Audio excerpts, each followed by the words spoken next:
We're now dealing with consideration of the Consumer Insurance Contracts Bill 2017 Private Members Bill in the name of Deputy Doherty. Just very briefly on the record a few aspects of this. Given the scope of the bill as introduced, it is a broad and wide-ranging, and potentially this bill cuts across existing domestic and European legislation in a number of areas. The AG has advised that further detailed legal consideration of the complex legal issues involved in the bill is required. Specialist legal counsel has been sought on the bill overall and on specific legal issues to ensure there are no unforeseen or unintended consequences of the enactment of the provision of the bill. Advice has been sought in particular on the following issues: Section 5, insurable interest; Section 9, cooling off period; Section 13, post-contractual duties of consumer and insurer; Section 16, replacing insurance warranties; Section 17, unfair or onerous terms; and Sections 19, 20, 21 on subrogation. Once the legal advice has been received, I may at report stage put forward further amendments to these sections to ensure that the bill, when enacted, is legally sound. I cannot at this stage, however, predict the outcome of the legal advice. Council may, after reviewing the entire bill, raise further issues on different aspects of the bill that require amendments to other sections. Can we have a copy of that note, Minister, because we don't have it now, for each of the members?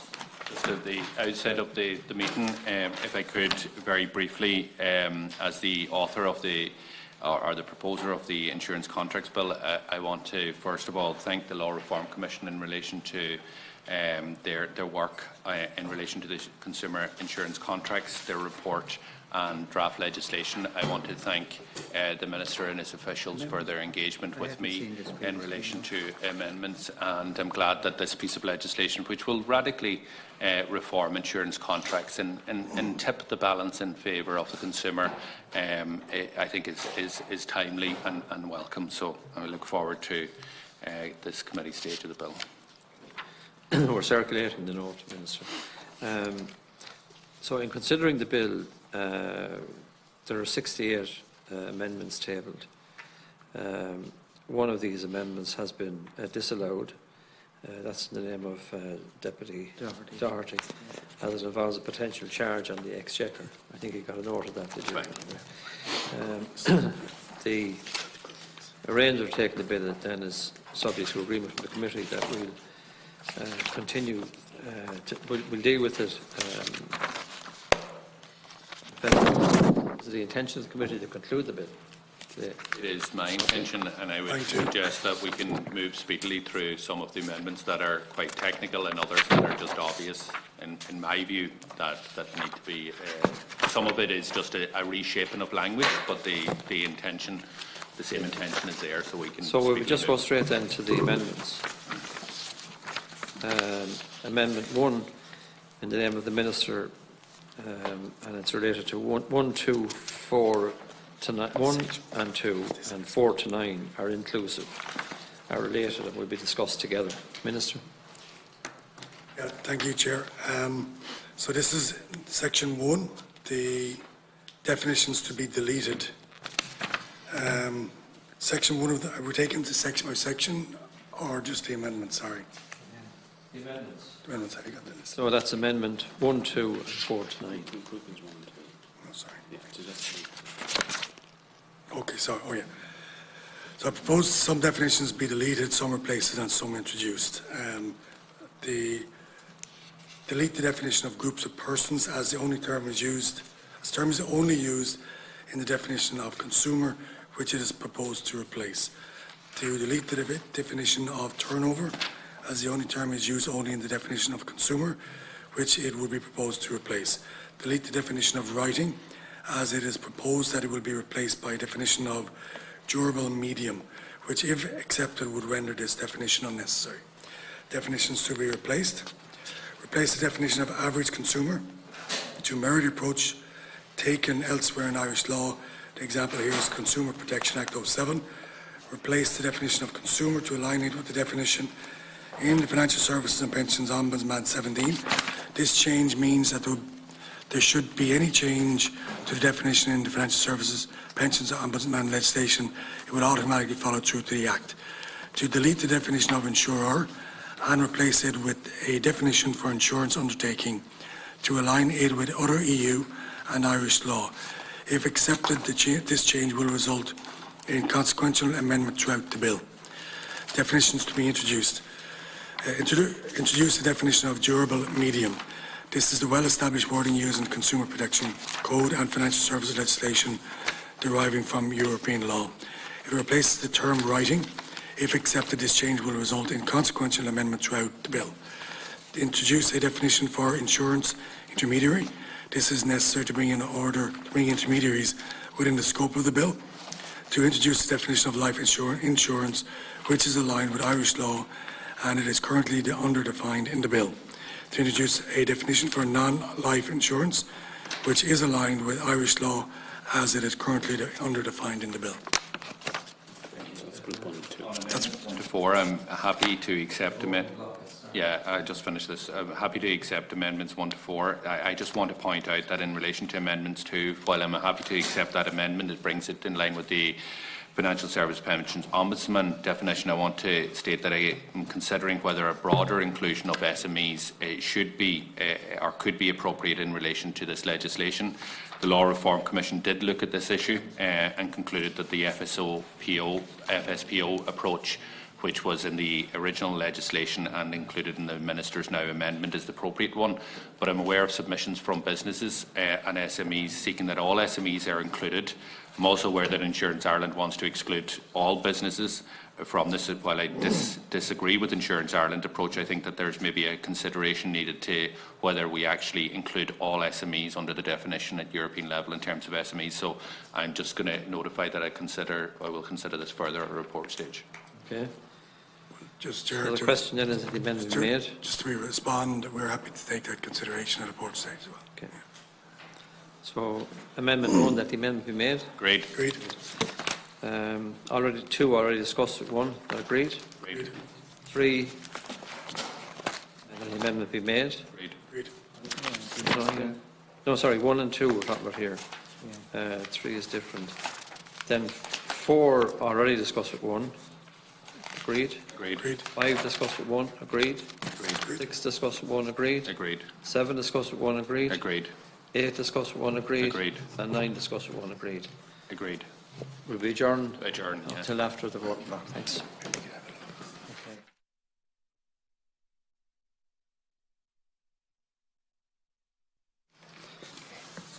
And we're dealing with Amendment 3. The following amendments 3, 10, 20, 24, 32 to 35 inclusive. 38, 44, 54 and 62 are related and will be discussed together. Minister. This group involves deleting the definition of writing, as it is proposed that it will be replaced by a definition of durable medium, which, if accepted, would render this definition unnecessary. This generates a whole series of consequential amendments throughout the bill, which are covered by this grouping. This is a technical amendment, as the definition of durable medium is the well-established wording used in the Consumer Protection Code and Financial Services legislation deriving from EU law. Okay. That's fine, 100%. So Amendment 3, Agreed. that the amendment be made. Amendment 10, already discussed with 3, that the amendment be made. Agreed. That Section 1 as amended stand part of the bill. Agreed. Section 2, Amendment 11. 11 and 12 are related and will be discussed together. Minister. Thank you, Chair. Group 3 covers the amendments to Section 2, which determines the scope of the Act. I propose the following amendments to Section 2 to clarify the scope of the Act, to ensure it applies only to contracts or variations made to existing contracts entered into after the Acts come into force, that it is prospective rather than retrospective, and also to ensure that insurance intermediaries are within the scope of the bill. This is done by deleting subsection 22A, which had previously provided that they were outside its remit. Also to amend the terminology, marine air transport insurance, to refer instead to the appropriate categories within the regulations transposing solvency. This is designed to provide more clarity for industry. Also introduce a new subsection to exclude contracts entered into by special purpose vehicles from the scope, and finally to introduce a new section to clarify that the bill does not impact upon the duties of MIBI, specifically in relation to subrogation. Doherty? So I have two issues in relation to this amendment. First of all, will this then suggest that existing contracts will not be affected whatsoever by the legislation in relation to any section within the legislation? Is the first thing, and the second one is that. The second question I have is in relation to the commencement of different sections which this amendment allows for. What is the Minister's intention in relation to commencement of sections of this Act? The intention would be that the Act would be commenced as one, but that's to be decided when we conclude the matter by the Minister afterwards.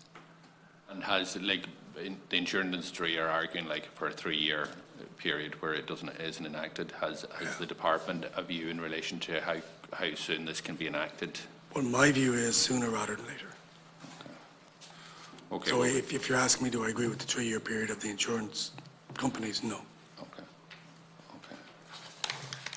And in relation to just the effect it will have on existing contracts? Yeah, so this legislation is prospective rather than retrospective. We have asked the AG for clarity on that, Deputy, so we haven't got a conclusive position yet as of now. We'll have that for the report section.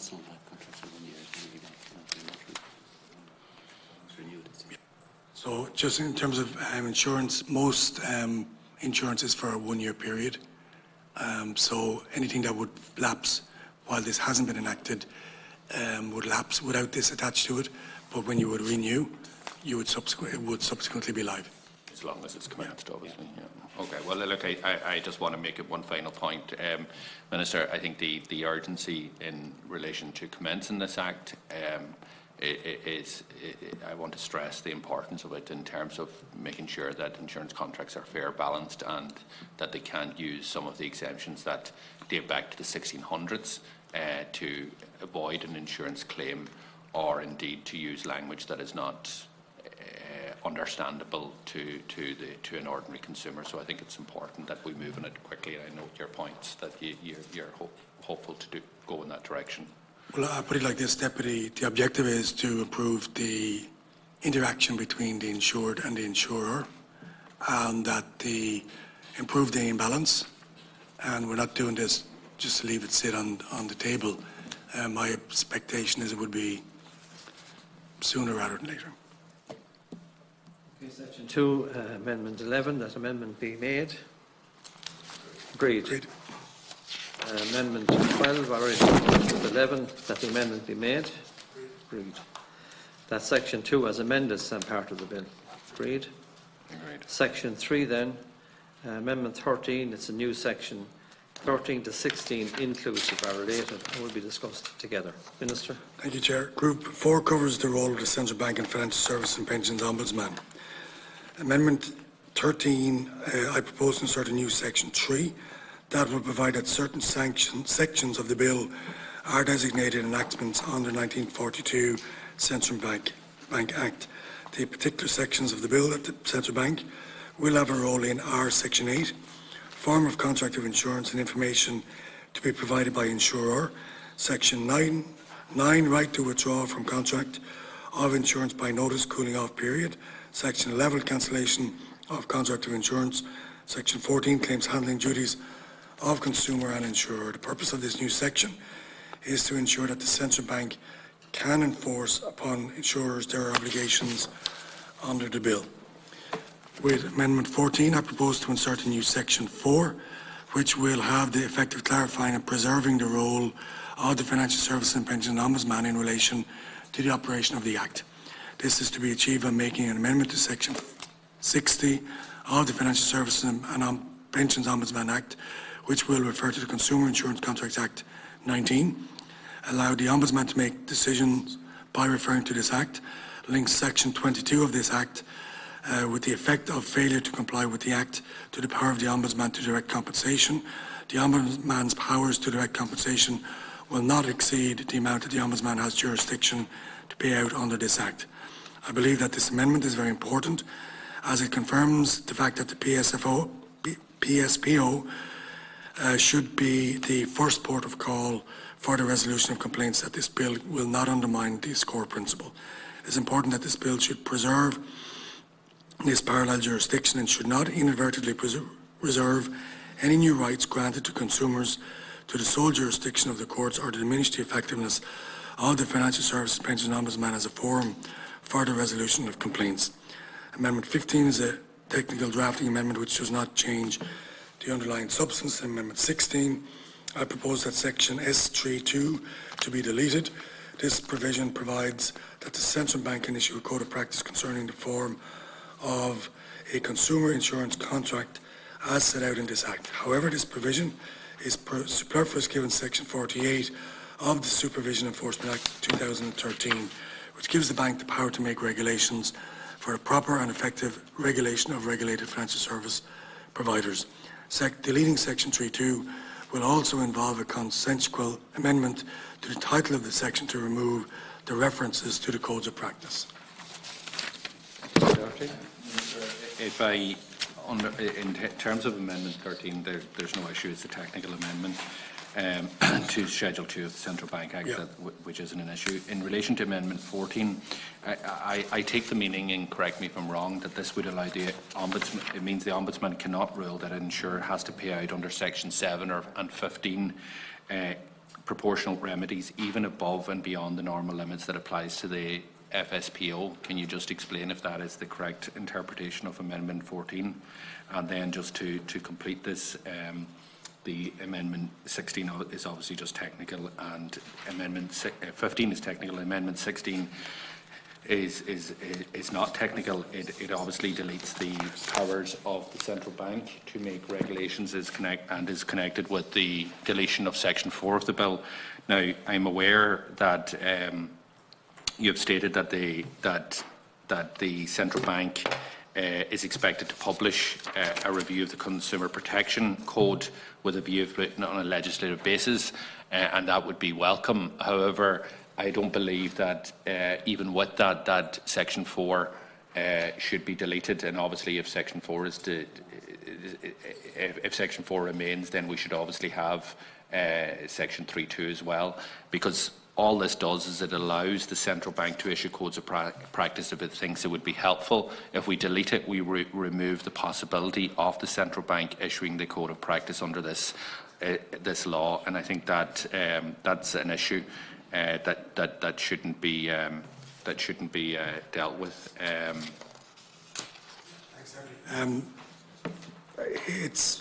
not overly concerned about which direction we go in, because both are retained in effect. So if we delete the section, the Central Bank have the powers to issue the code. Whether it's codified or not, they still have the legal authority to do so.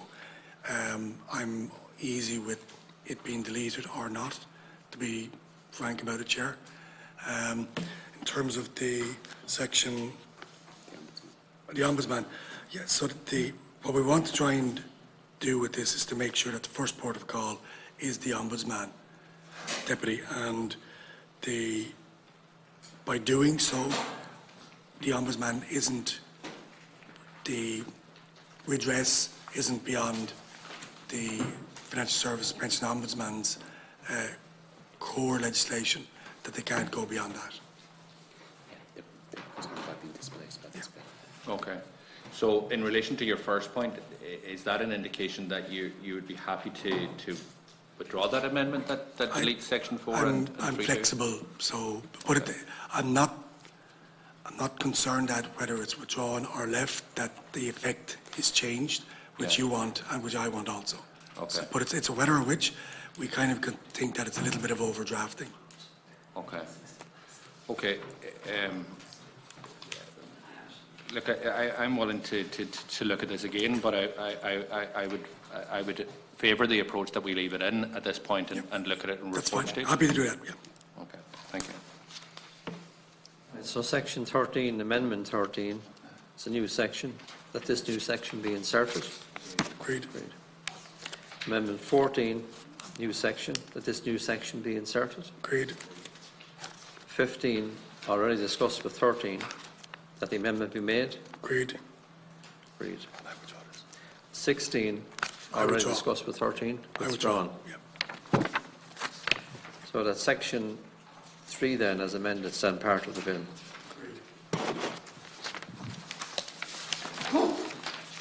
Section 4 then, section proposed to be deleted. Agreed? No. Yeah. That was withdrawn. So that section 4 then be withdrawn from the bill. Agreed. Section 5 then, that section 5 stand part of the bill. Agreed? Can we just clarify in relation to section 4 there? Section 4 Section 4 is to stand. Pardon me? If section 4 of the bill is to stand, is it? It's withdrawn, is it? Sorry, the full section, is it? He's withdrawn the proposal to withdraw. Section 4 stands. Section 4 should stand. Section 4 is the new contentious of the sum between. Just a moment, please. So what you're asking, Minister, is that section 4 stand part of the bill, really? Yes. Not Yes, withdrawn, sorry, yeah. So that section 4 then stand part of the bill.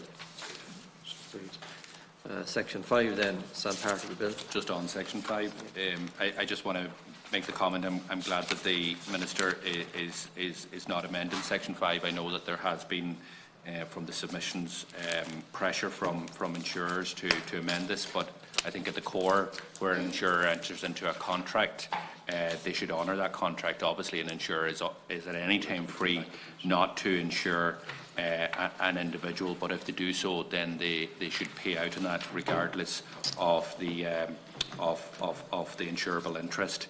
I also believe equally the fact that a person is not named in the contract shouldn't be in itself sufficient grounds to avoid the liability, and I think this section is very much welcome, and welcome the fact that there is no amendment as a result of pressure. What I would say, Deputy, is that this will be part of the legal review that is being carried out by a specialist legal counsel at the request of the AG.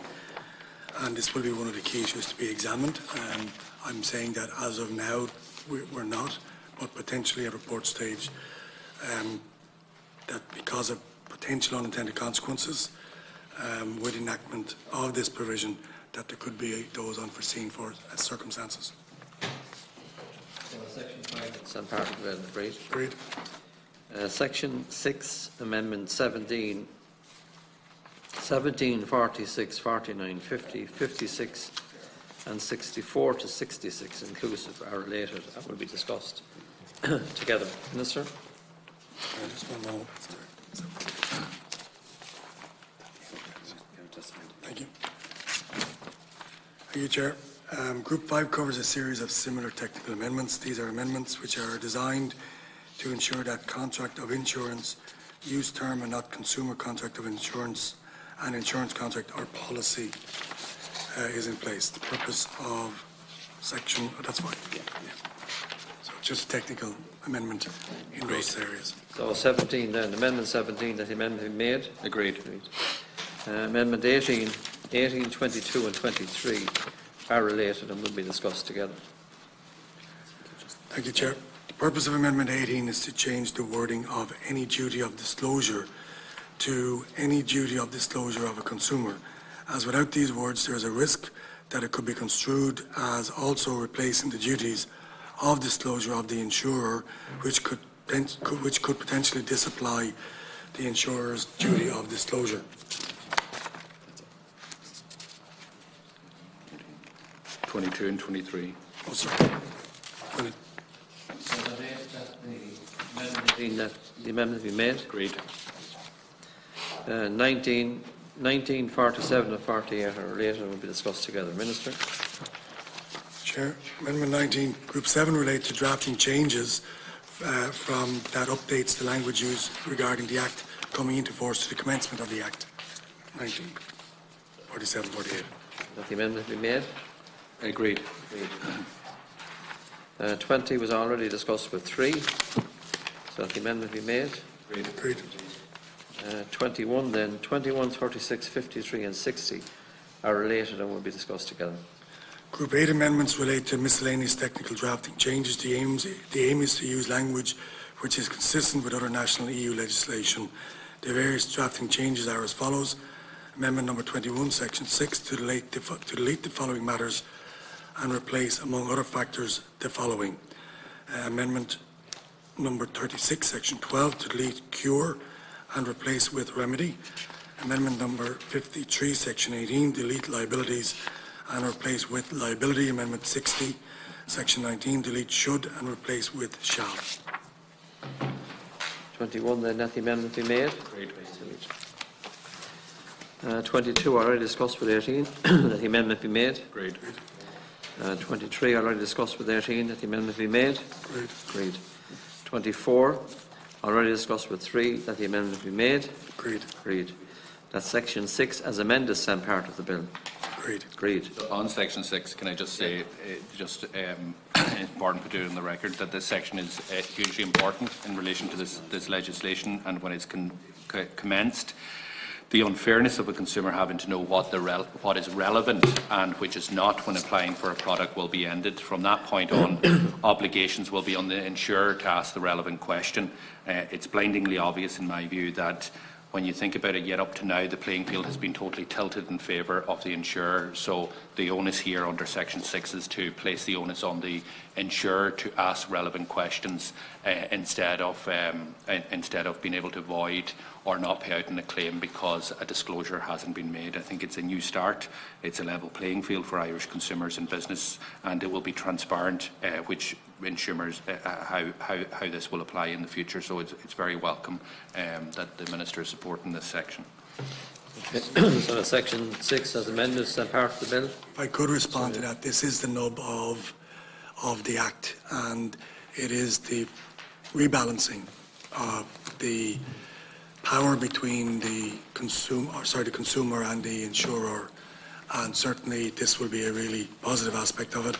Anybody who gets an insurance policy gets pages and pages and pages of documentation, but the authority is all, or sorry, the liability is all falling on the consumer if there's an issue, and it's this rebalance here so that it is the insurer who has to ask the appropriate questions, that the insured person, the consumer, may not have the knowledge and skill sets or abilities to know what the correct answer is in the appropriate way.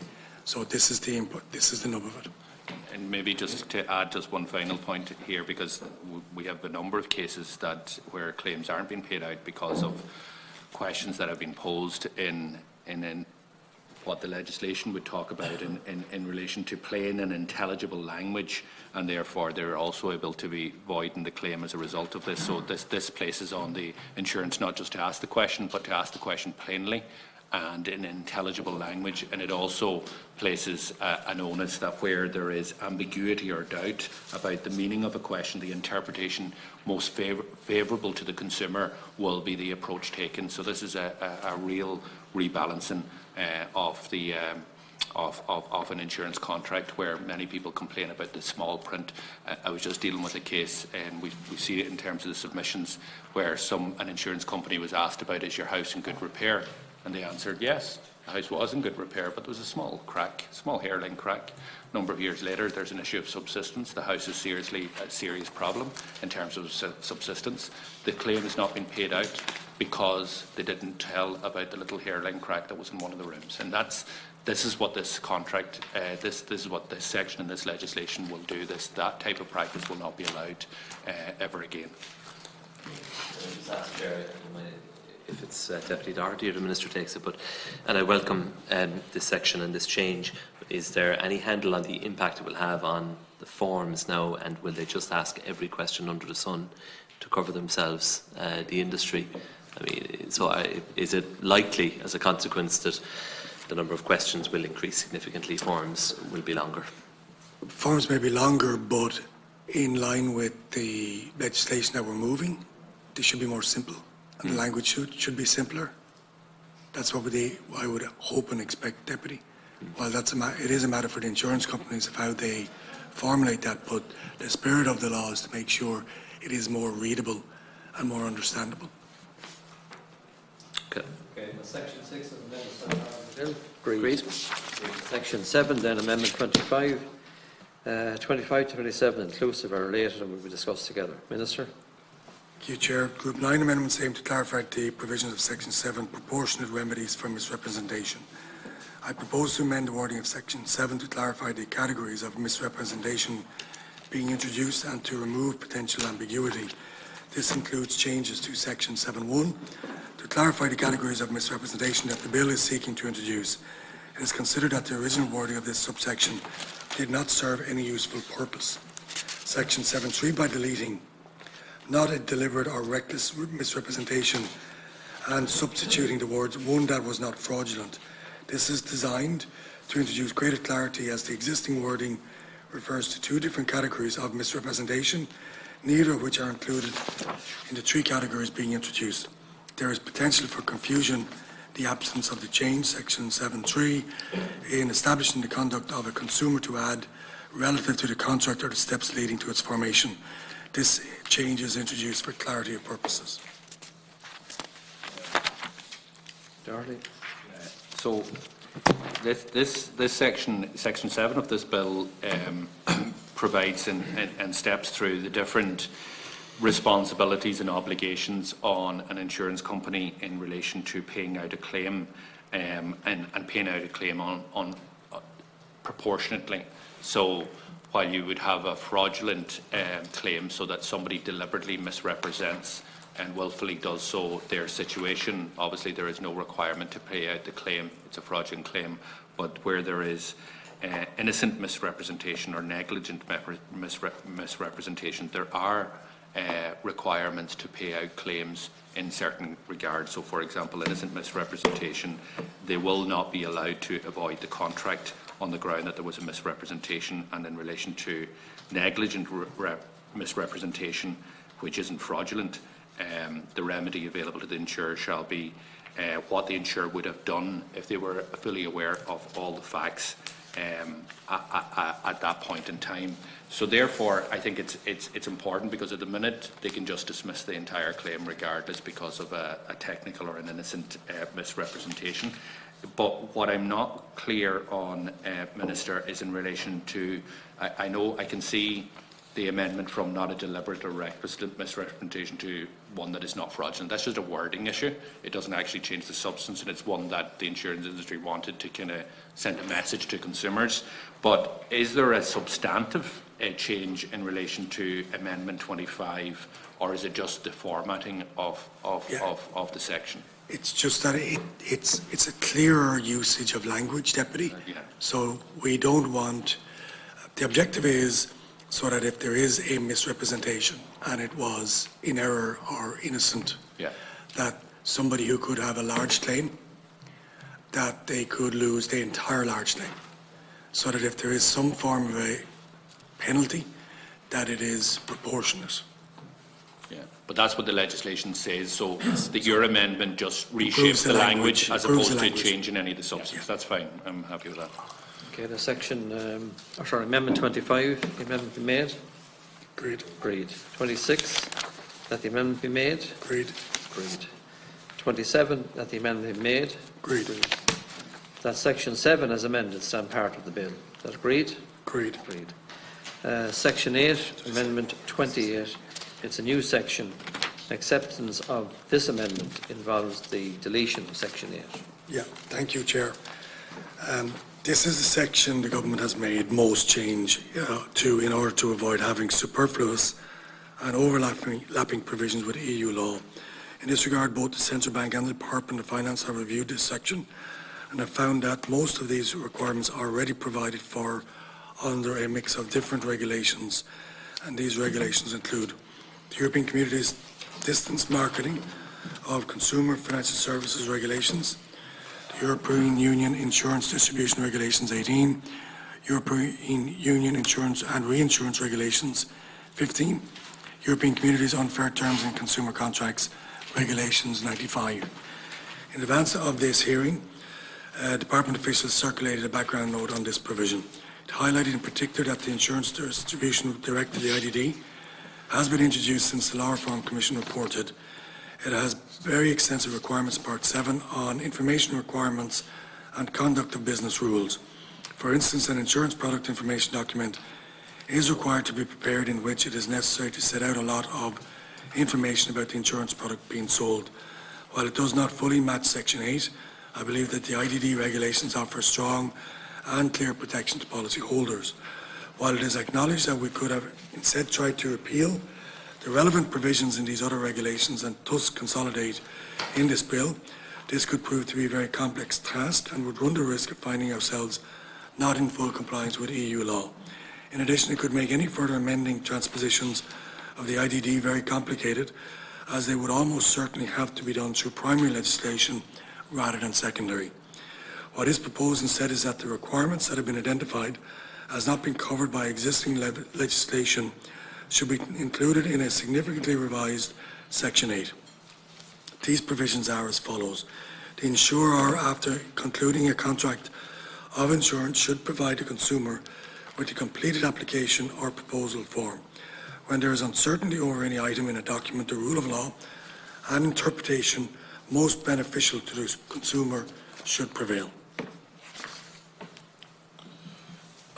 So, two things I want to say in relation to this amendment, because this amendment would, this amendment has the effect of deleting Section 8 of the bill. So, first of all, it's highly technical, as we've heard from the Minister, but we know that the Consumer Protection Code isn't on a legislative footing, and that provides some grey areas in relation to consumer protection.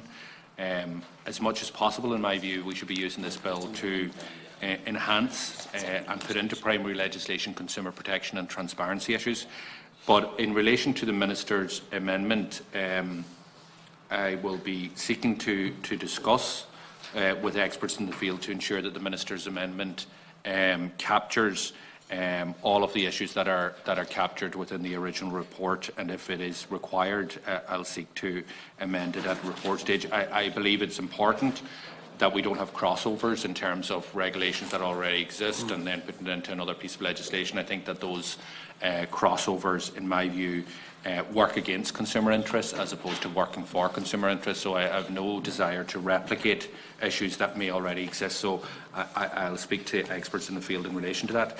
On the substance of the issue then, we do have a substantial change, and it is the substantial change is in the Minister's amendment. It starts with within a reasonable time after concluding a contract, and then stipulates the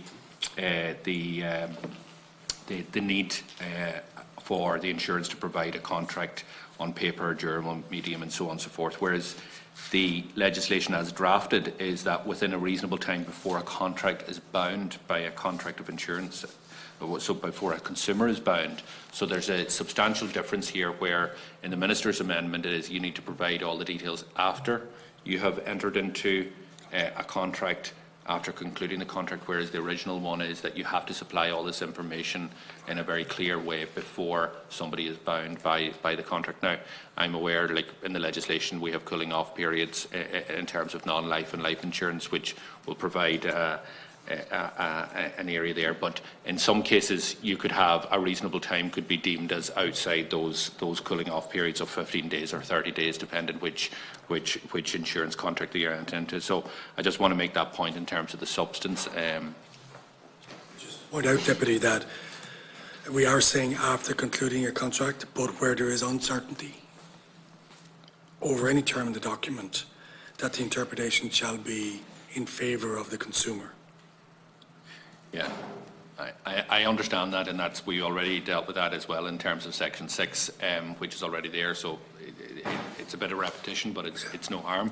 But the issue here is that there is a fundamental change, which is as a consumer entering into an insurance contract, the bill is drafted as it before I am bound by that contract, there would be a requirement on the insurer to provide me the information in relation to premiums, deductibles, name and address, what intermediate, the premiums that fall due, whereas this amendment here allows for the same to happen, but after the fact. But equally, the IDD has the protections prior to the contract being signed. Well, that takes me to the point in terms of that there is a substantive change, and I'll engage with experts in relation to making sure that the provisions that exist from different directives, that they are captured within the existing amendment. So the new section be there inserted. Agreed. Agreed. That section 8 be deleted from the bill. Agreed. I just also say on this here, with Section 8 and the way that Section 8 is drafted is also an opportunity for us as members of this committee, but also as an Oireachtas to look at issues, for example, that were in the report of this committee and the cost of motor insurance. So, for example, subsection B, as it's drafted, talks about the amount of premium, so the insurance company would have to inform you of the amount of premium and the method of calculating it. Now, this is a big issue where people wanted to know how their insurance premium was increasing year on year and what was the method of calculating that. I want to signal at this point that we need to look at that. I know that Section 8 now has been deleted as a result of the government's amendment, but this is an area under this section and under this legislation that we could actually look at transparency for the consumer in relation to insurance contracts. Yeah, can I just make a point in relation to that, Deputy? And I've pursued this with insurance companies. There would be a cost. There would be a cost to go back and analyse the previous, to conclude that period of data. What word am I looking for? There would be a look back on the premium in previous years and do the analysis and provide that analysis and then provide it as well. I mean, there are 2 million motor policies. You know, even if it costs €1, it's 2 million cost on every one of those. And I think everybody wants to ensure that we reduce the cost of insurance. We want to put in place as solid a structure as we can. But I am highlighting, I put this very strongly to insurance companies, and they are saying that that would have a cost, and the cost will be passed on to the consumer. And if there isn't a really strong, legitimate case for to have that information available, well, I'd be slow to go down that route. I don't support them often, by the way. Now, you know, when you get a motor renewal quote, it's based on obviously the risk, but I'm sure the insurance companies are looking at a screen in relation to what you were insured last year. Well, we're covering that up later in the legislation. But they don't have to still provide the premium that you paid last year? Last year's premium will be. Last year's premium will be from the 1st of November, provided on this year's quote. And if the premium increases, they don't have to provide a reason why the premium's increasing? No, they don't. And surely that wouldn't provide... Pardon? Like, this is about, you know, we could be in a situation again where in the period of, 3 to 4 years, we've seen 70% increases, and the insurance industry just telling us whatever they want to tell us. You know, there's no requirement on them to tell anybody. I know the insurance industry will tell us that it's going to be a cost. Anything we do in terms of the insurance industry, they'll tell us that it's going to push up premiums. That's going to be their standard, their standard defence. But this is an issue, and I hear what you're saying, but I do think that the committee should reflect on this here in report stage. It is something that we have already agreed should happen in relation to the method of calculating the cost and increasing premiums, and now is the opportunity to do that. Now we have legislation, and we need to do that, bearing in mind what you've said, which has been articulated from the industry. Yeah, no, I hear what you're saying, Deputy, and if there is an increase, there is a cost for an explanation per increase.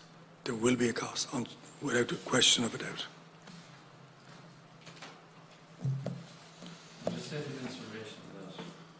And the insurance companies were here before us. I think there was 3 of them here. And they actually said that they would consider giving those explanations. They didn't mention any cost. when they were here before us just in the last week or so. So it's something that they can do, and I got the impression that they don't do it because they all don't do it, but they could all do it if they decided they were going to do it. They don't want just one company to do it.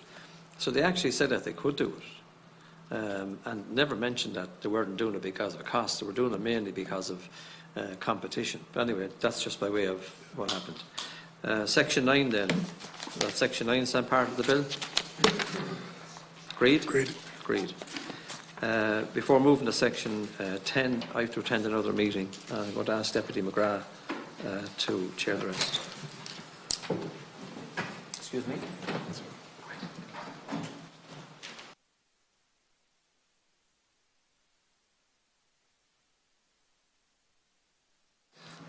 Amendment 29, is that right, in the name of Deputy Doherty? Is that already discussed? No. No, okay. So, Amendment 29. Amendment 29, so this is related to the previous discussion we had.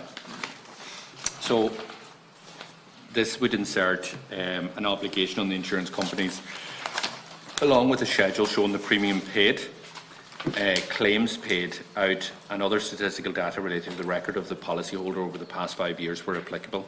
Now, this is about transparency. We had before this committee, and the Minister will be well aware of it, for example, the soft play areas. So we had an industry telling us that there's too much risk, it's all about claims and so on and so forth. Through a lot of hard work, the soft play areas, animal farms and a number of others have come together in an organisation of 89 individuals, companies, and created a mutual, and they've been able to then get insured under a British underwriter. It took them a lot of effort to actually ask each of the companies how much did you pay out in premiums over the last 5 years, how much claims were made against your company, and so on and so forth. And with that data, they were then able to say, well, this actually makes sense to create a mutual, and because we're paying out more than has been paid out in claims, we're paying out more in premiums than has been paid out in claims. This would provide a level of transparency where if I were to have a motor insurance, for example, along with my renewal quote and what the premium I paid out last year, I would also have the statistics of how much I paid each year and the claims that I made, or claims that were made during that period. Now, some of this already happens with some insurance companies where you will get a schedule in relation to house insurance, in particular, where they will itemise over a period of years what claims were made. So this is just about making sure that the premiums that you paid along with the claims over a 5-year period are included in your renewal quotation. Oops. I'll speak with the section first and then that actual point. I propose to delete the whole of the section that is considered superfluous due to the provisions of the Consumer Protection Code, the Life Assurance Provision Information Regulations 2001, and the Non-Life Provisions of Information Renewal of Policy of Insurance Regulations 07. In advance of the hearing, department officials circulated a background note to this provision. Among other things that were indicated, that the Central Bank has recently amended the Non-Life Insurance Provision Information Renewal Policy of Insurance Regulations 07. Following the recommendation of the Motor Report, the time frame will be 20 days from the 1st of November 19. It is also indicated that broadly similar life insurance provisions to those found in the section are set out in Regulation 6 in respect of life assurance policies, and Regulation 9 in respect of industrial insurance policies of SI number 15 of 2004. Just in relation to your point, Deputy, it was incredibly difficult to get the previous year's quotation to be added to the current quotation that is being provided. So you're able to have a very quick look on the same page what last year's quotation was for whatever insurance policy you're renewing. But what I would be willing to consider at report stage would be to require the inclusion of last year's premium for all renewals, plus a list of claims for the previous 3 years, rather than 5. However, this report stage amendment would need prior consultation with the bank. the central bank, That's okay. and industry and appropriate legislative scrutiny. So, while not 5, I think we'll go with 3 for Claims and 1 for yeah. premium. claims and for premium. Okay, I think that's helpful, and at least if you have if you have the documentation for a period of years, you can put them all together and make the calculations. Thank you. Okay, so is the amendment withdrawn? Yes. So Amendment 29 withdrawn. Okay. Amendment 30 in the name of Deputy Doherty. So this is this is put in here just to have this discussion. So the central bank shall report on the addition of public liability insurance to the non-life insurance provision of information renewal of policy insurance amendment regulations 2018 within 1 month. The biggest reform that we need is transparency, and that was meant to be the National Claims Information Database. I've pushed for far more transparency in that database, and I'm concerned that it's simply an internal database and adds really nothing to public transparency. Nevertheless, the fact remains that it is the best that we have at the moment, but it is only taking data for motor insurance. We've discussed this on many occasions. We are years into a crisis in relation to public liability in relation to small businesses. In my view, it's an emergency, but we almost have zero transparency in the public liability field of insurance. The CSO don't collect it. We have CSO data on motor insurance, but not on liability. So we are completely blindfolded in relation to this matter, and really at the mercy of what the industry tells us. And in recent days, we have shown that their credibility has been shook to the core. The reality is nobody collects this information, so the amendment asks that the central bank report back within 1 month on adding public liability to the database. It doesn't require them to do it within one month. We need progress on this issue in relation to public liability. Sorry, thank you, Deputy. Sorry, Deputy, maybe I haven't picked this up but correctly, or else I'm looking at the wrong one. So this is page 9, section 30. The central bank shall report on the addition of public liability insurance on the non-life insurance. You're saying that the information isn't going to be collated? It's not being collected? It's not being collected. In the National Insurance Database, it claims information database is only motor insurance at this point in time. For now, but it will be enacted. We will be starting in 2020 for EL and PL. We hope to have the motor insurance information at the end of Q3, start of Q4. We're hopeful. At the latest at the end of Q4 for motor. We thought it appropriate to start with motor and get established and be able to do this correctly in motor first and then move into EL and PL.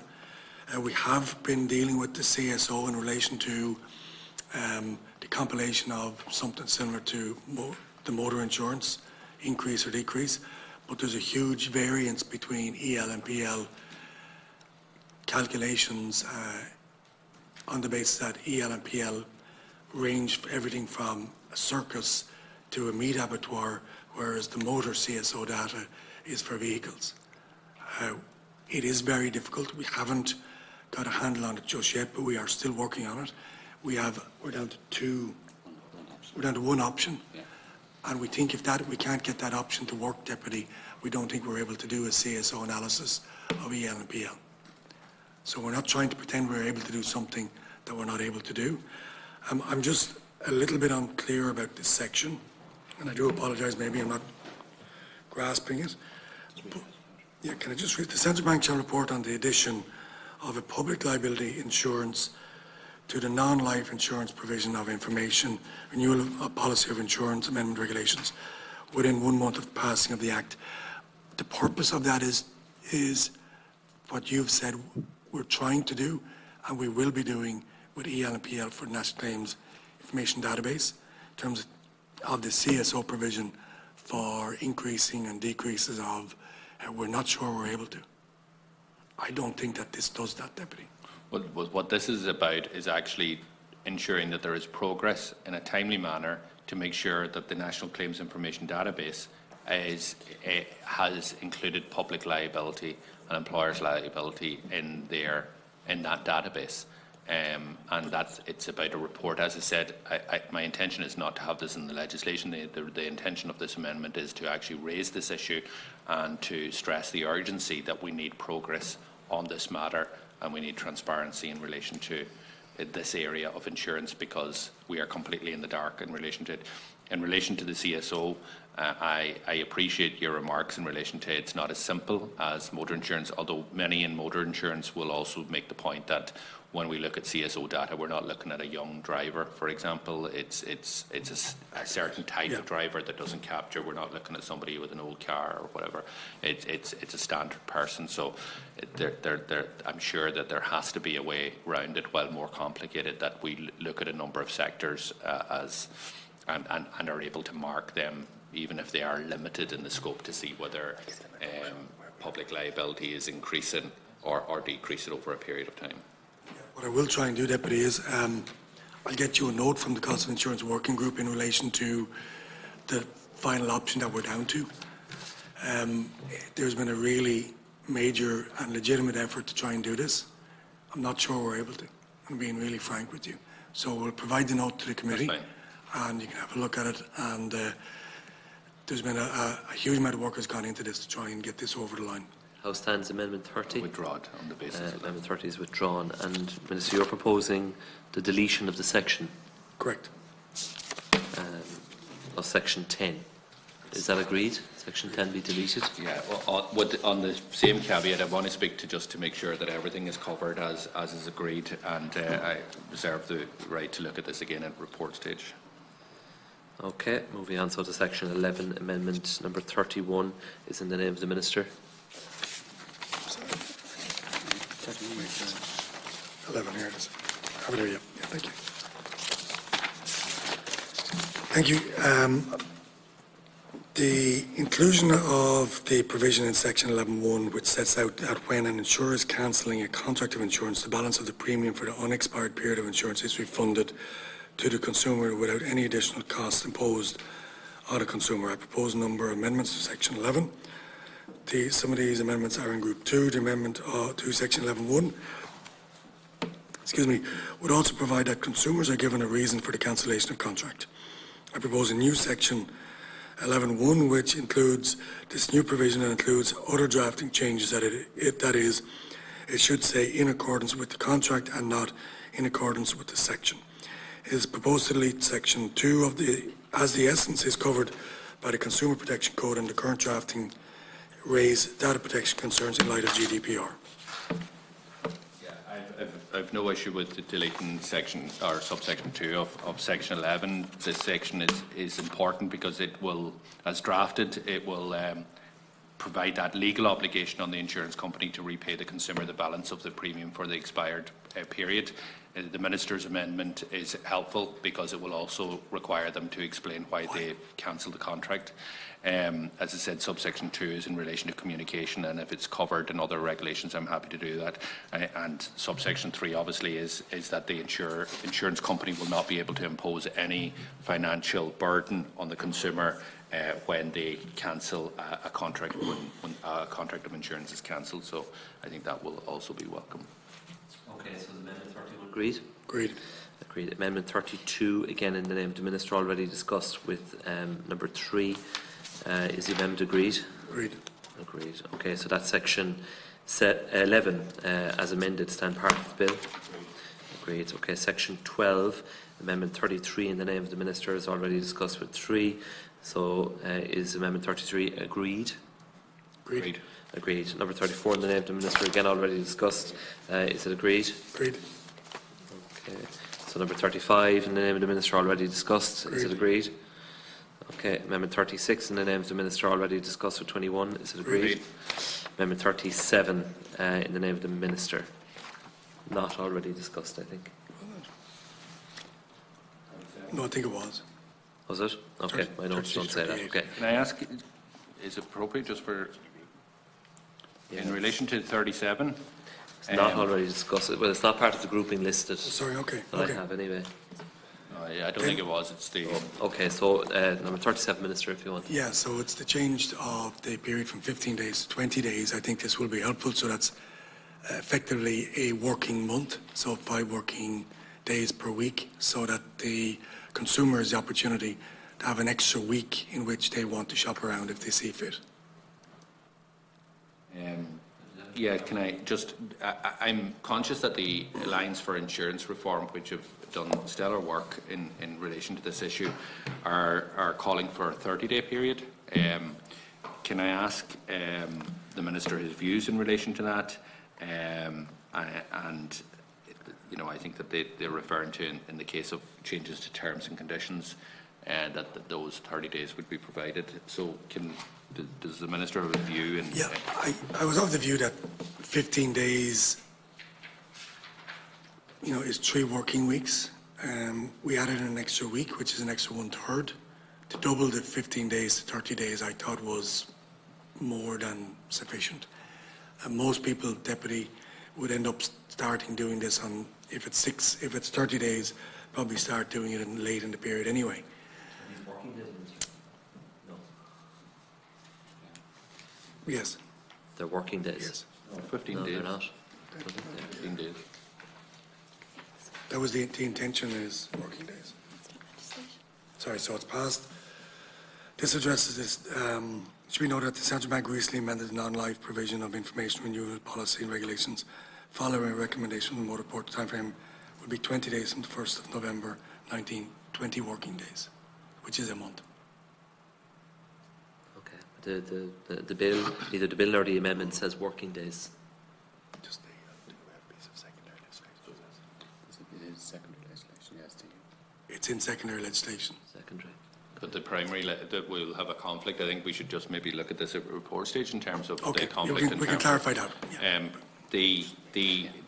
Also the issue here, if you can clarify, is it is the changes to the terms and conditions that you have to be notified within That period. according to the amendment 20 days, as opposed to the premium. Now, is the interpretation here that if it's a renewal with a different premium, does that quantify as changes to the terms and conditions, or is there an opt-out under this legislation as amended, where an insurer could say, well, we haven't changed the terms and conditions in relation to your motor insurance policy, so there wasn't an onus on us to comply with the 20-day section? I don't know the answer to that. Yeah. I will find out the answer to that and we'll review it at report stage. Okay, thank you. Okay, so Amendment 37, is it agreed? Agreed. And you're going to clarify that issue of the working days, Minister, and whether that needs to go into the primary legislation. Okay, 38 already discussed with 3 in the name of the Minister. Is it agreed? Agreed. Agreed. The Section 12 as amended stand part of the bill? Agreed. Okay, Section 13, no amendments. Does Section 13 stand part of the bill? Agreed. Okay. Section 13. Yes, this just places the same obligations post-contract to pre-contract on the insurance company. Yeah, that's okay.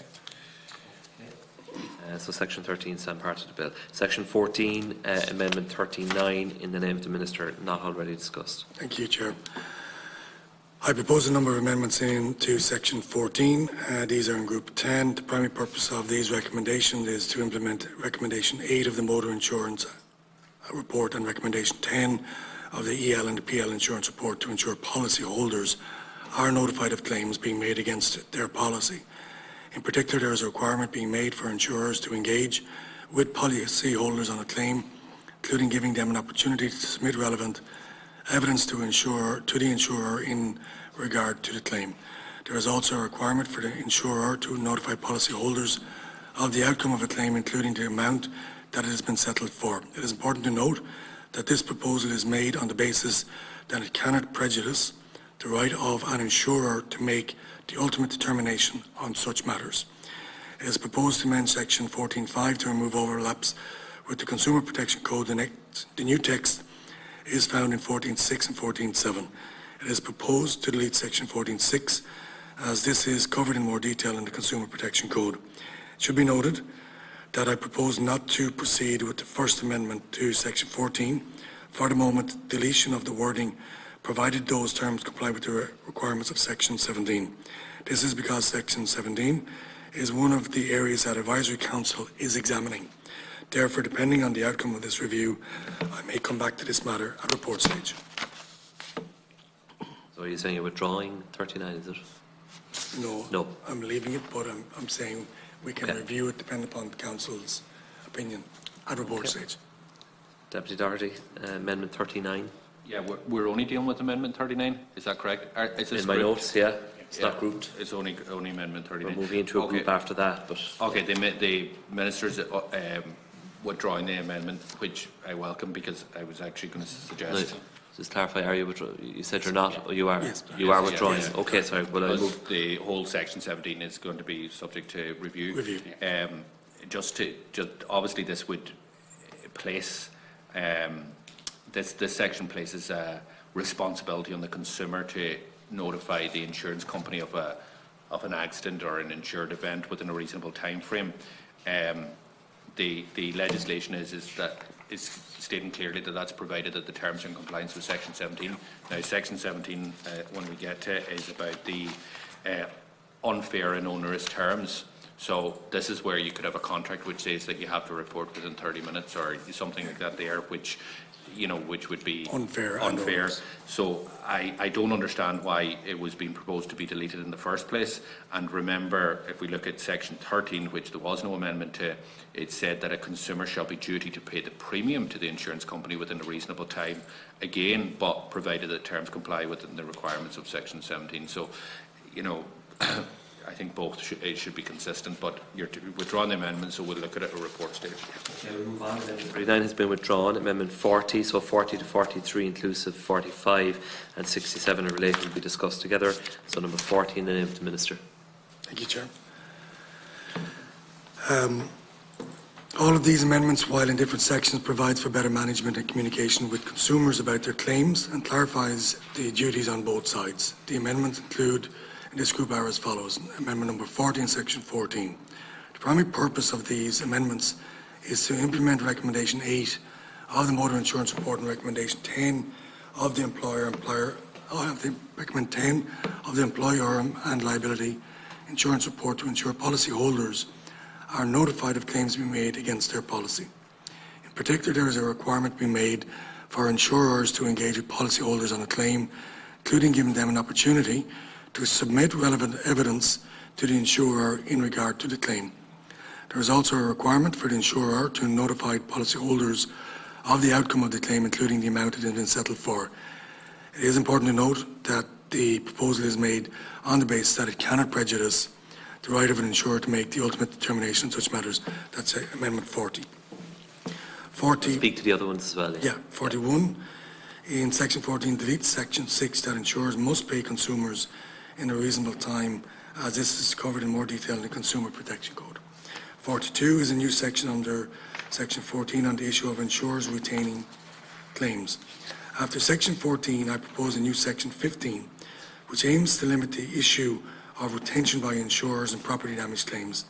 The practice of insurers withholding a percentage of a property claim until the repair has been fully completed and all invoices have been produced.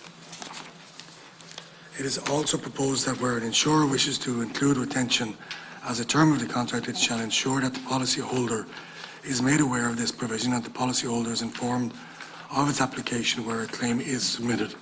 Furthermore, it is proposed to include limits to be applied to any retention amounts in the proportionate manner as follows. Where the insurer intends to apply a retention amount against a claim settlement offer, the insurer shall not retain or withhold more than 5% of the claim settlement offer where the claim settlement offer is below 20,000, or more than 10% of the claim settlement offer where the claim settlement offer is 20,000 or above. Amendment 43 removes subsection about seeking damages if an insurer withholds a claim. Will I continue? Yeah. Sorry, do you want to take those retention matters? Sorry? Will I continue or will I... Continue to the group, Sorry, yeah, I'll take the group, okay. complete your contribution to the group. Yeah. Number 43 in Section 15 removes subsection about seeking damages if an insurer withholds a claim. Amendment 44 is covered, we've done 24. Amendment 45 in Section 15 removes subsection 1 about a consumer being excluded from requesting damages if there was a fraud.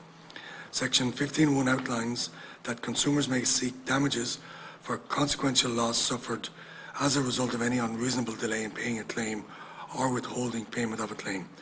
I propose that 15.1 to be deleted in its entirety. It is not considered necessary and may cause more harm and lead to increased litigation for no discernible justification. The term unreasonable delay is ambiguous and should be interpreted in a different way, which could result in disputes arising. This provision could give rise to an increase in complaints about insurers and/or an increase in policyholders seeking damages where there is a view that the payment. This is 45. Sorry.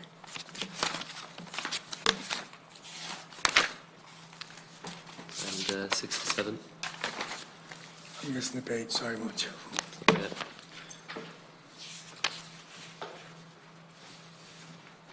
You've spoken to 40, 41, 2 and 3 and 45, is that right? 67 is...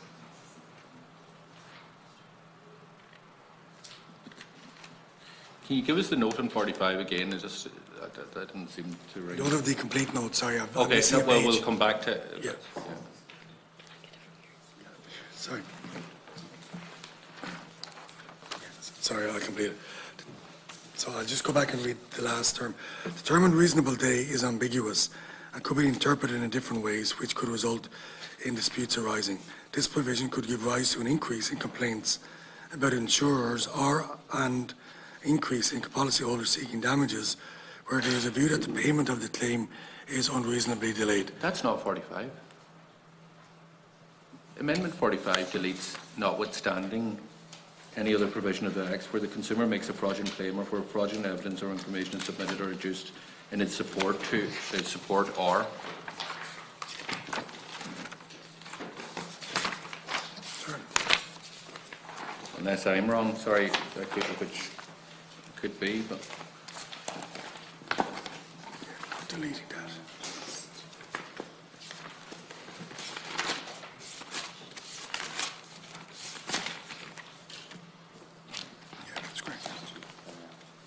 Yeah, in lines 12, Deputy, in page 12, lines 31 to 33, to delete all the words from and including notwithstanding in line 31 down, to and including where in line 33, substitute where. Yeah. There's no talk about unreasonable delay or anything in that provision.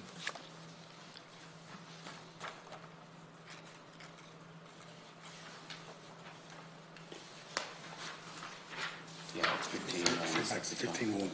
Yeah. So it's referring back to 15.1, Deputy, of the Act. Right. So, which you're proposing to delete. yeah. Is that your note on Yeah, it does refer back to 15.1 on page 12 of the actual legislation. Okay. Are you finished or do you need to continue? The 67? Did you cover that? Sorry, 67, yeah, sorry. Yeah.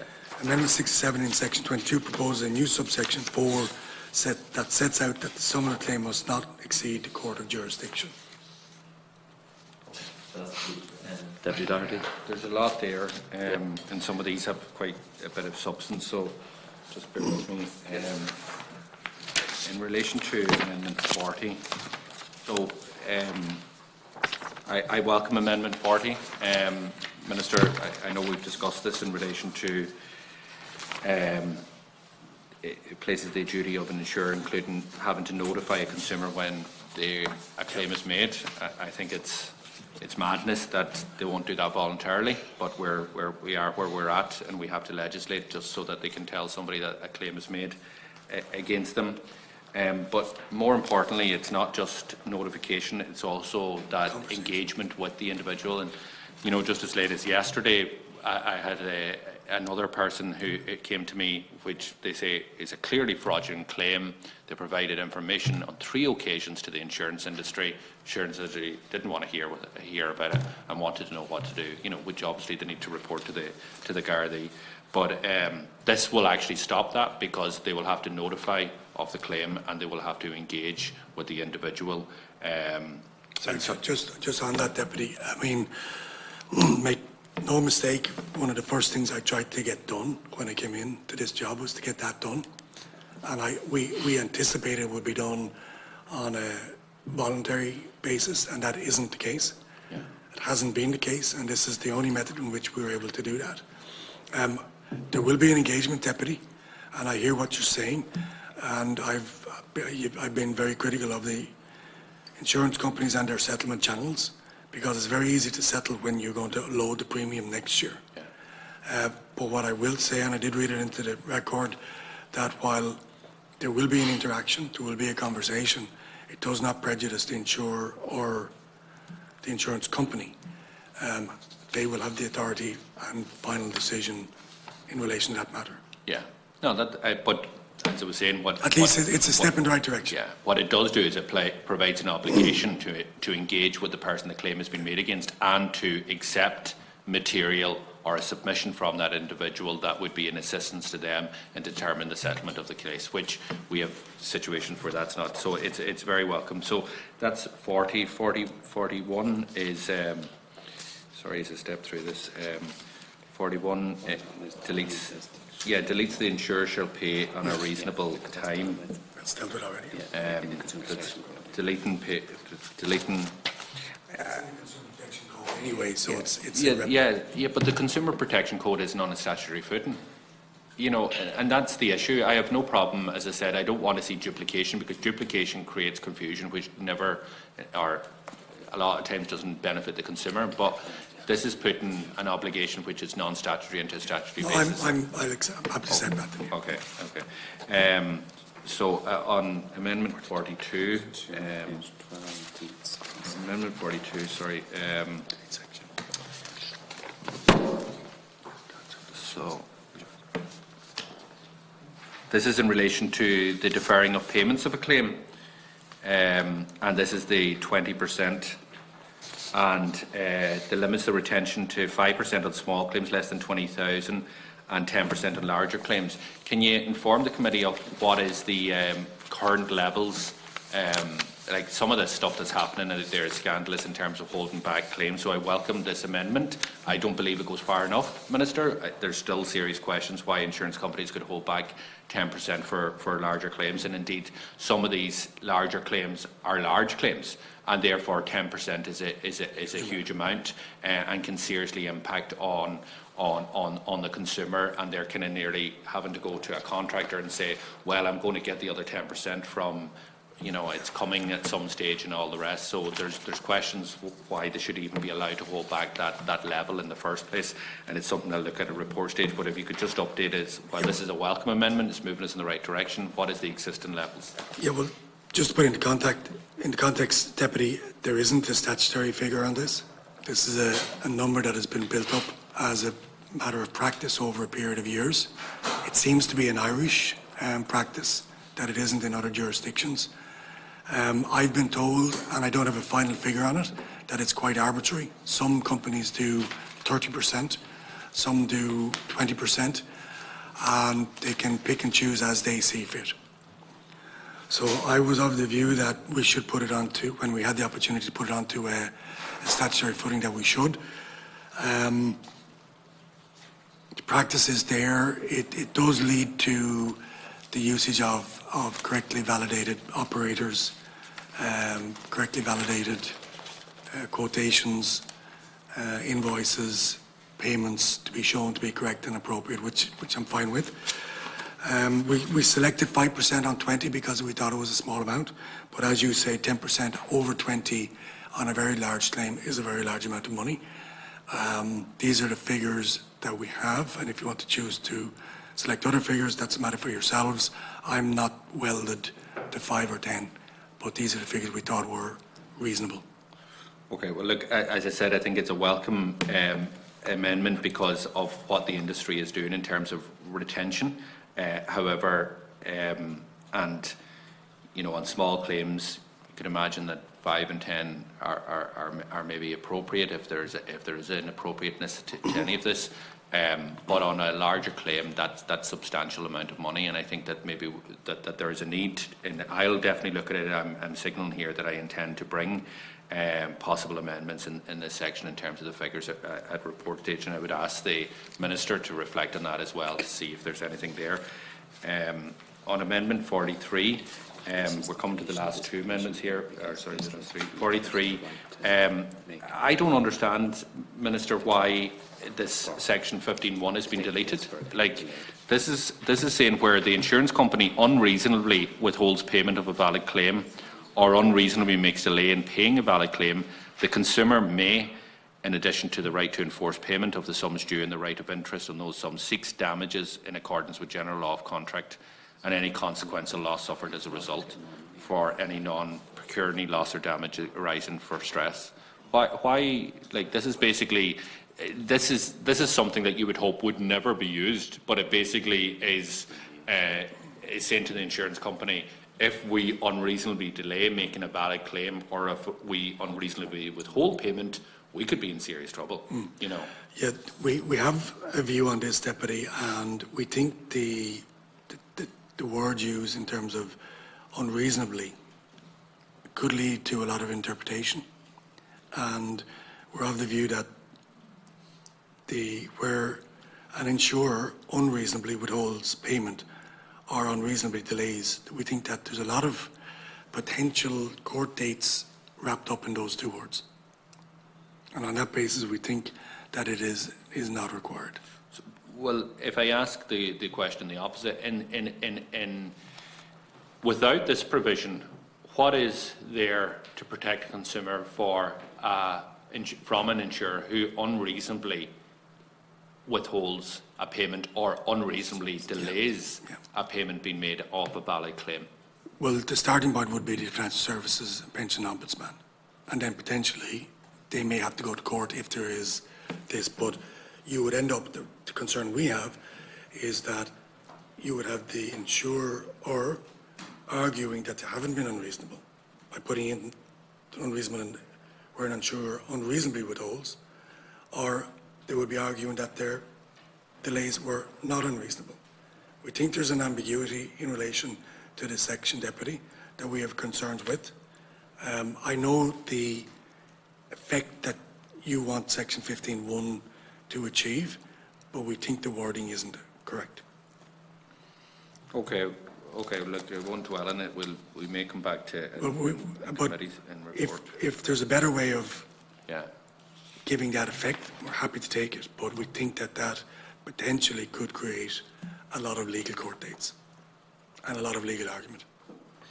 Okay, and Deputy Doherty, 45 and 67, you 45, wish to speak to them? Yeah, 45 is quite significant, and I can't get my head around why the first part of subsection 5A is being deleted. So this section deals with proportionate remedies, and this is basically saying where an innocent party is part of a joint insurance contract and is completely innocent, but the other party to the insurance contract is basically guilty of insurance fraud, that the innocent party should not have their proportion of the claim denied from them because they were jointly insured. There's examples of where a partner or a husband could burn down the house, and the wife, you know, they could be separated, but joint insurance policy, and the wife then, his claim is nullified as a result to them being in a joint policy. The issue here is that Minister, is that the bit that's left in is fine because it deals with coverage for loss or damage of property caused by criminal or intentional act. But what it doesn't do is it no longer covers for personal injury in relation to an insurance claim. So if, for example, myself and my wife had an insurance policy, a joint insurance policy for travel insurance, and we went to a hotel or whatever it was, and the hotel was flooded, and I said that then I put in my claim, so did my wife. My wife could have been injured in the holiday or whatever, but because of the claim that I put in, that I said that I stayed at another hotel which incurred a bill, but I didn't. I actually stayed in a friend's house out in Malaga or wherever it was while my wife was lying in hospital. My claim would be invalidated but so would my wife's, because there is no loss to property or damage in relation to that issue. So I think by deleting the earlier part, and that's actually the case I'm giving you there, as example, is actually one of the submissions that we got in relation to this in terms of the insurance contract bill. But so the concern I have here is this will now just will validate the claim for the innocent party, but only for loss or damage to property. Personal injury. Okay. I'm happy to take that, Deputy. Okay. We'll have a look at it again at report stage. Okay, thank you. And 67, I think, is technical, isn't it? Yeah. Discussion on that. So, number 40, so, in the name of the Minister, that the amendment be made. Oh, sorry, no, it's 67 isn't technical. Sorry. Go on. Sorry about this here. This was just, this group has a substance now. So this is basically saying, that in the case of awards that could be made, page 19, isn't it? Yeah. So if you fail to comply with the Act, if you're a consumer, the court can reduce the award that they would pay. So if they were going to pay you 20,000, but you failed to comply with a portion of this Act, they can reduce it in proportion. So they can reduce it to 10,000, for example. Whereas for the insurer, if the insurer breached the duty of the Act, the courts can increase the sum for the consumer, which is what this legislation states. But what your amendment says is that they can't do it above the monetary levels that the court has jurisdiction to award. Now, my only concern in relation to that is you could have the cases where in a district court an award of 15,000 was to be paid out and the insurance company were in breach of the Act and nothing can be done because 15,000 is the limit in terms of the district court, or 60,000 in terms of the circuit court. But we have seen, and you just have to look at the court's reports last week, which shows the number of awards falling, but it also shows that the highest award paid by the circuit court was way in excess of the 60,000, and that can be done when there's agreement between both parties. So the courts do, on occasion, pay beyond the 60,000, and they're allowed to do that when there's agreement between both parties.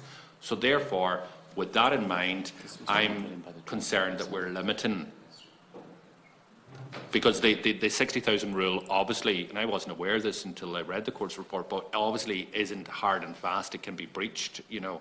So but that's a settlement between two parties, and the court doesn't sanction. The court sanctions a settlement. Yeah. But the court doesn't award a settlement. Because it's a settlement.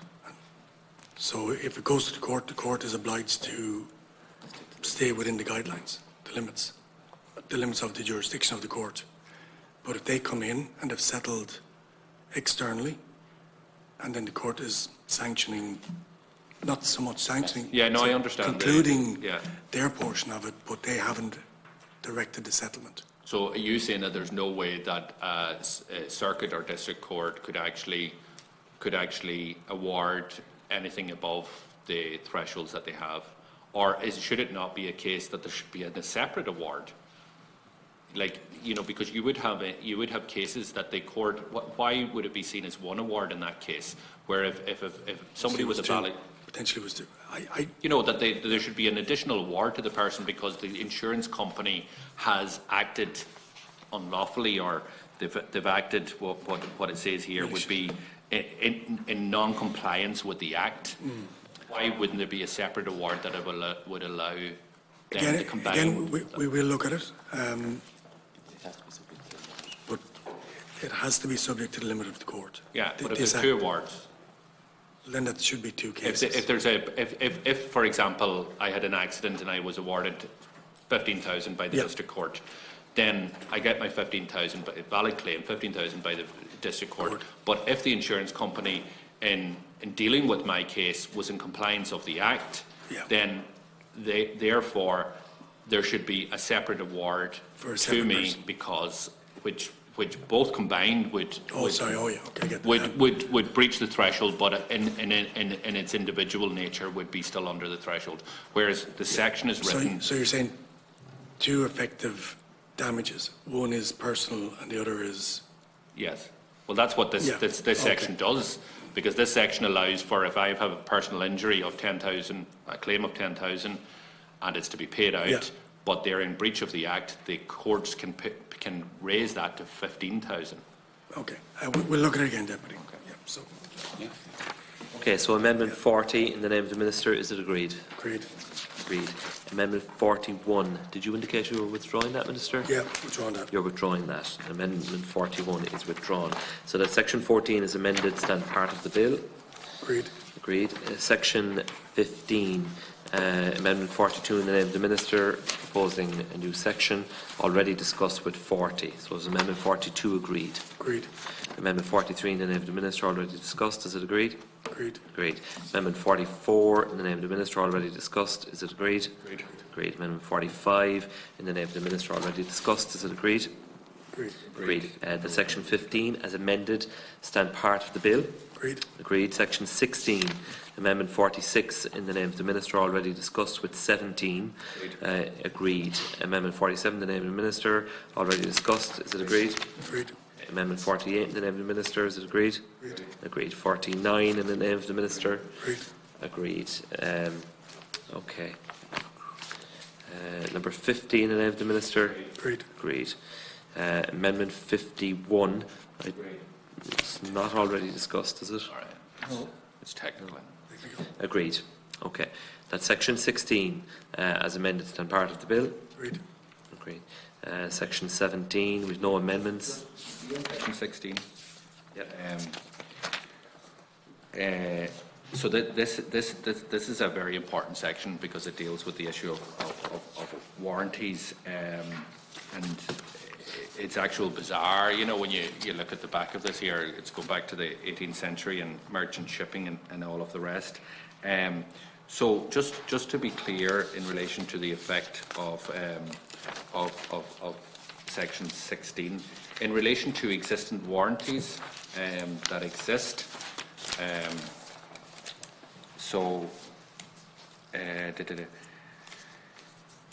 So see subsection 3. Any term in a consumer contract of insurance which purports to convert any statement referred to in subsection 2 into a warranty, as understood in the law concerning insurance warranty primarily coming into force of this section, including by a means declared a basic contract clause or by any comparable clause, including one described as a warranty or future warranty, and so on, shall be invalid.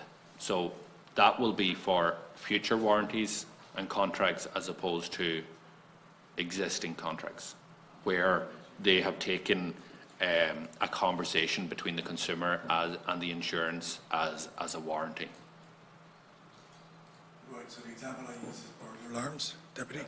So if you have a valid burglar alarm and you renew it in a year's time and you say that it is valid, the warranty would flow. Yeah, but what this section does is that if I'm running a business and I'm saying, you know, I'm having a chat with the person in the insurance company, and I basically say, oh yeah, look, I have, you know, good security around the business and all the rest, but it's a conversation. So what they're not allowed to do, and when this comes into effect, basically they're not allowed to convert that statement, that conversation from me into a warranty on the basis of contract. And if they do, it would be invalid. It has to be part of The contract. It has to be part of the contract. Yes. But that only applies for future contracts, isn't that correct? Yes. So okay. It's just as they get renewed now and in the future. So if Okay. you have a contract that's existing and you've told them that the warranty on your burglar alarm system was sufficient, it is. But when you renew, you will have to vindicate that warranty. yeah. Well, okay. I just want to place on record. Yeah, it isn't all in favour of the consumer, so there is a requirement by consumers that if they have a warranty, that warranty has to be enforceable as well on behalf of the insurance company.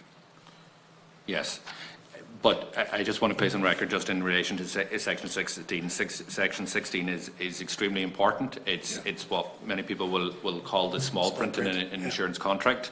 It is archaic and outdated in terms of how we deal with this, but it will now, in a very serious way, bring it into a modern area, and it will not allow for claims to be invalidated where a warranty doesn't impact on the reason of the claim. So, you talked about the burglar alarm. There's a good example where you have a warranty that you have a Class A burglar alarm.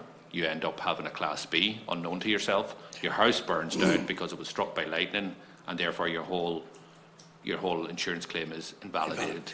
That will no longer be the case because the burglar alarm had nothing to do with the fact that lightning hit your house, and therefore they'll be able to pay out.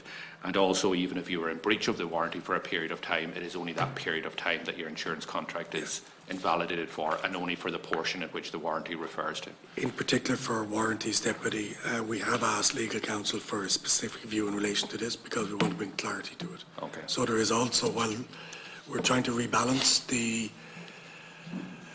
authorisation between the insurer and the insured, there is also some in the opposite direction as well. Okay, so section 16 is agreed. Agreed. Section 17, no amendments. Section 17, stand part of the bill. Agreed. Agreed. Okay. Section 18, Amendment 52, in the name of the Minister. So we have a grouping here of 52, 55, 57 and 58 will be discussed together.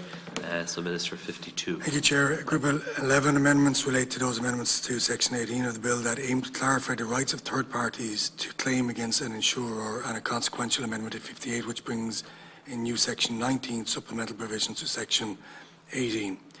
So the amendments are 52 to replace which the person may incur to a third party, and where with that may be incurred by the person to a third party, and such a liability is incurred then where either of the following applies. Section 53 is just a technical. 54 is, would you, oh sorry, 55, sorry. 57. That's 52. Yeah, can you keep going? So 55, Oh, sorry. 57 and 58. 55, okay, sir. New subsection 5 sets out what form an established liability should be noted by: A, by virtue of a declaration under Section 19, by judgment or decree, by an award in arbitral proceedings, or by an enforceable agreement. 57. The new definition of insolvency, which is more clear than previously. Reword. And then, which last one? 58. 58, sorry, 58. 58 introduced a new section number, Section 19, entitled Supplemental Provision in relation to Section 18. 58 is the new Section 19, is a technical supplementary amendment which is required in order to outline how a third party can establish their claim through bringing proceedings in the appropriate court for either or both of A, a declaration of the insured's liability to the third party, or B, a declaration of the insurer's potential liability to the third party. Section 19 goes on then to elaborate on what appropriate court means, as if we were to simply use the term court of competent jurisdiction, it would simply beg the question as to what court is competent in the context of this new statutory jurisdiction. Okay. Any comments, Deputy, on that grouping? No. Okay, we'll keep going. So Amendment 52, is it agreed? Agreed. Amendment 53 already discussed, is it agreed? Agreed.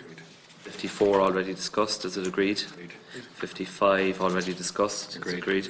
56 already discussed, agreed? Okay, 57 already discussed, is it agreed? Agreed. Section 18 is amended, stand part of the bill. Agreed. Agreed. Section 19. So Amendment 58 is a new section which has already been discussed with Amendment 52. Is it agreed? Agreed. 59 and 61 are related. Will be discussed together. So Minister, 59 and 61. 59 and 61. Group 12 relates to amendments aimed at clarifying Section 19, subrogation. In particular, I propose to replace the reference to personal relationship to cohabitant, as this is a more commonly used term which has been legalised for recently. The two amendments I propose to achieve this aim are as follows. Firstly, to replace a family or other personal relationship between the consumer and the other, with the consumer and the other person being members of the same family or being cohabitants. Secondly, I propose a definition of cohabitant and family which is aligned with other relevant legislation. Consistency is key here, I believe. It should be noted that Specialist External Legal Counsel is currently reviewing the bill's proposed changes to subrogation. Depending on the outcome of this review, I may raise further amendments at report stage. Cover 61 there as well. 59, 61. Oh, sorry. Yeah, we've discussed it. Oh, we've just discussed that, Chairman. You've that done? Yeah, Okay. done that. Any comments on 59 or 61? Straightforward. No. Nothing. Okay, so 59, is it agreed? Agreed. Agreed. 60, already discussed, is it agreed? Agreed. 61, already discussed, is it agreed? Okay, that section 19 is amended and part of the bill, agreed? Agreed. Section 20, no amendments. Section 20 stand part of the bill? Agreed. Agreed. Section 21, amendment 62, already discussed, is it agreed? Agreed. Agreed. So that's section 21 as amended stand part of the bill? Agreed. Agreed. Section 22, so amendment 63 in the name of Deputy Doherty is ruled out of order. Amendment 64 already discussed, is it agreed? Agreed. Agreed. 65 already discussed, is it agreed? Agreed.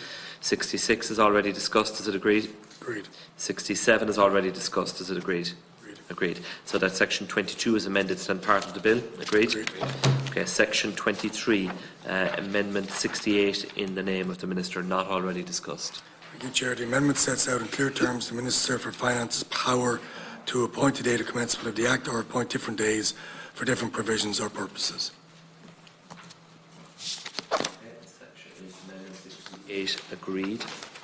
Yeah, I made the point before, I just want to re-emphasise it. This is the last amendment on this legislation. It's over 2 years ago since I introduced this legislation to the Houses of the Oireachtas and have passed the Dáil, and is now about to pass committee stage. I welcome, Minister, your support and the cooperation of your officials from it.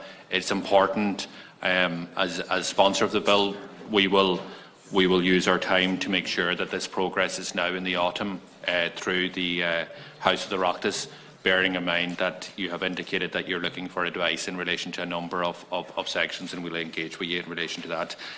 But when it does come into effect, notwithstanding that the Oireachtas will have to give its final view on the Seanad, the Dáil and the Seanad, it is important that it commences without delay. So I would urge you to do that, and just thank yourself and your officials for your cooperation in relation to the bill. Just to respond, Chair, my expectation and hope is that we have this bill concluded by the end of the year, and I don't anticipate any delay in enacting the bill. Okay, I just have to ask that section 23 is amended stand part of the bill. Agreed. I didn't put that yet. Okay, and then on to the title. That this be the title. Sorry, have we done 68. we amendment did. 68? Yeah, We've done that. yeah, we did. 68 was agreed, and the section 23 was agreed. Right. So that this be the title to the bill, an act to reform the law of consumer insurance contracts and to provide for related matters. Is that agreed? Agreed. Agreed. So in accordance with Standing Order 90, the following message will be sent to the Clerk of the Dáil. The Select Committee on Finance, Public Expenditure and Reform and Taoiseach has completed its consideration of the Consumer Insurance Contracts Bill 2019 and has made amendments thereto. So this concludes consideration of the matter, and the Select Committee stands adjourned. Sine die. Enjoy the break. Okay, 15.